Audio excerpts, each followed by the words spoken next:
তো বন্ধুরা আমরা কিন্তু অনেক ইউটিউবে কাজ করি। তো আজকে আপনাদেরকে এই ওয়াইটি স্টুডিওর মানে 4টা গুরুত্বপূর্ণ সেটিং দেখে দেবো। আপনি যদি একজন নতুন ইউটিউবার হয়ে থাকেন তাহলে অবশ্যই আপনাকে কিন্তু মানে এই ওয়াইটি স্টুডিওর এই 4টা সেটিং আপনাকে জানতে হবে।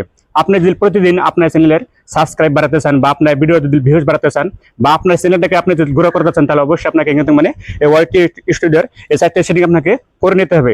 তো ভিডিও শুরু করার আগে আমি আপনাদের কাছে রিকোয়েস্ট করবো, আপনারা যদি আমার চ্যানেলে নতুন দর্শক হয়ে থাকেন তাহলে অবশ্যই আপনারা আমার চ্যানেলটাকে সাবস্ক্রাইব করে দিবেন।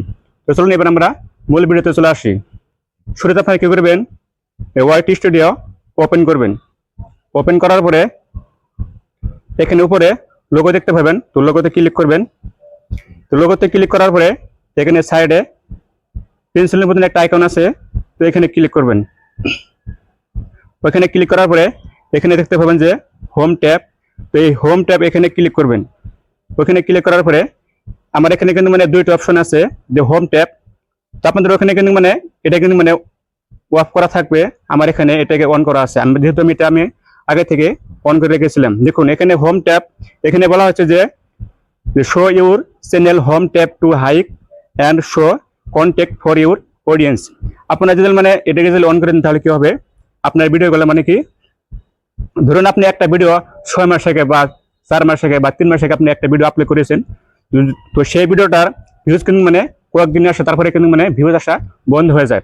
তো আপনি যদি এই সেটিংটাকে অন করেন তাহলে কি হবে, আপনার সেই ভিডিওতে মানে কি নতুন করে মানে কি ভিউজ আসা শুরু হবে। মানে মানে ইউটিউবে মানে কি করবে, আপনার সেই ভিডিওটা নতুন নতুন মানে আবার কি করবে, নতুন নতুন অডিয়েন্সদের কাছে পৌঁছাবে। মানে আপনার সেই পুরান ভিডিওতে আবার নতুন করে ভিউ আসা শুরু হবে। তো আপনারা অবশ্যই এটাকে অন করে রাখবেন। এবার আপনারা কি করবেন, এখানে দেখতে পাবেন যে ফর ইউ, তো ফর ইউ এটাকেও আপনারা কি করবেন, অন করে দেবেন। এটাকে অন করে দিলে মানে কি আপনাদের ভিডিওর মানে কি ভিউজগুলো মানে ধীরে ধীরে বাড়তে থাকে। তারপরে এখানে দেখতে পাবেন যে কি মোর সেটিং, তো এখানে ক্লিক করবেন।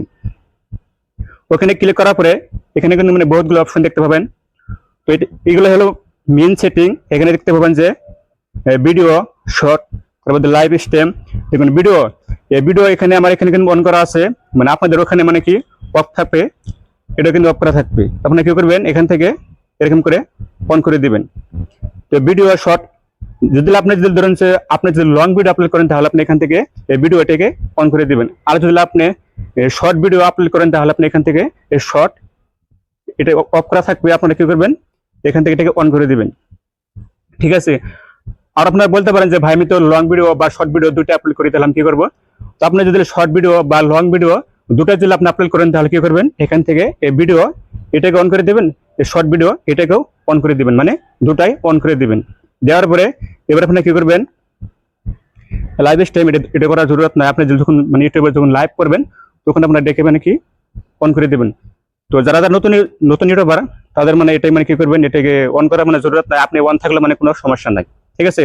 এবার আমরা আসবো, এখানে দেখতে পাবেন যে অল কন্টেন্ট রিকমেন্ডেড। তো আপনাদের ওখানে কিন্তু মানে এরকম দেখাবে। দেখুন এখানে অল কন্টেন্ট রিকমেন্ডেড, আপনারা যদি মানে এখান থেকে এটাকে যদি সিলেক্ট করে দেন মানে কি হবে, আপনি যখন ভিডিওটা মানে কি আপলোড করবেন তখন আপনার সেই ভিডিওগুলো মানে কি ইউটিউব মানে অ্যালগরিদম মানে কি করবে, আপনার সেই ভিডিওগুলো মানে কি নতুন নতুন দর্শকদের কাছে মানে কি আপনার ভিডিওগুলো পৌঁছাবে। এতে করে আপনার চ্যানেলে মানে কি সাবস্ক্রাইব বা আপনার চ্যানেলের ভিউজ বা আপনার চ্যানেলটা মানে দ্রুত গ্রো হবে। ঠিক আছে। বা আপনার চ্যানেলের সাবস্ক্রাইবগুলো মানে প্রতিদিন বাড়তে থাকবে। এখানে দেখতে পাবেন যে সেভ আইকন, তো এখানে এখানে ক্লিক করবেন। সেভে ক্লিক করে দেওয়ার সাথে সাথে কিন্তু মানে এই সেটিংগুলো মানে কি সম্পূর্ণভাবে সেভ হয়ে যাবে।